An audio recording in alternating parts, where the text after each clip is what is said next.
ამ ქათმებიდან ერთ-ერთი განსაკუთრებით გემოვნებიანი გამოდგა. ცოცხალი თავით არაფერს არ ჭამს, მოხარშული წიწიბურას გარდა, ეგრეში ხა უყვარს რა. ვერაფრით ვერ გავიგე, რასთან გვაქვს საქმე. ამ დროს ყველა უკვე ადამიანზე მიჩვეულია, ყველა მათგანი ჭამს ხელიდან ესეც აჭამს, მაგრამ მხოლოდ გრეჩიხას. დაყრითაც ასევე მხოლოდ გრეჩიხას მიირთმევს. ეხლა ცივი ამინდია და ცოტა შემცირნულები არიან, მაგრამ ახლა საინტერესო ექსპერიმენტს ჩავატარებ. მას შევთავაზებ სიმიც, ხორბალს, პურს და გრეჩიხას. თქვენს წინაშე ახლა ჯერ უნდა დავიჭირო. ახლა შეხედეთ ამ ჯუჯულას ოვინებს. შევთავაზოთ მას სიმინდი. დაათვალიერა, მაგრამ არ მოეწონა. პური შევთავაზოთ. აი. ჯუჯუ, პური არ გინდა? არაფერი.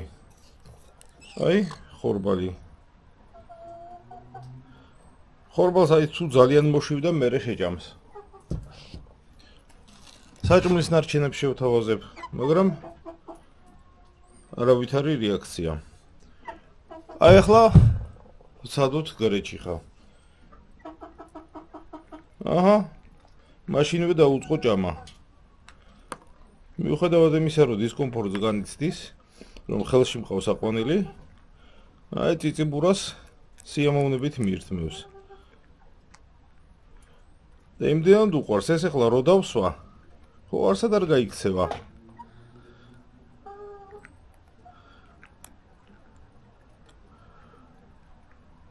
მოკლედ ვერ გავიგე ეს წიწილი დიეტაზეა და ფიგურას უფრთხილდება თუ პრეზიდენტობას აპირებს. მომწერეთ თქვენი აზრი კომენტარებში. აი. მიდი. აი.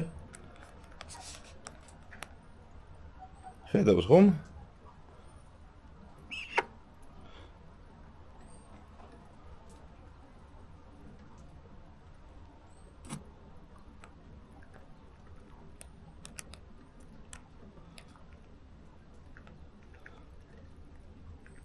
არაფერი არ შეჭამა წიწიბურას გარდა. ეხლა მე მას დავსვამ.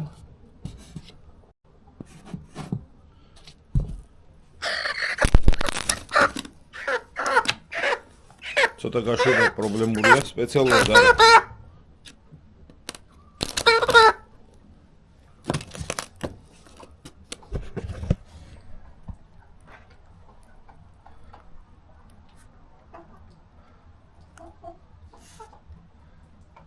აი, მოფერების საშუალებასაც კი მაძლევს ჭამის დროს.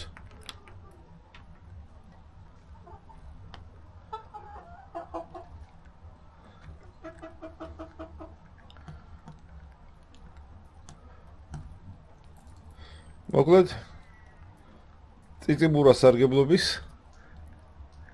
სამეცნიერო მტკიცებაც მივიღეთ.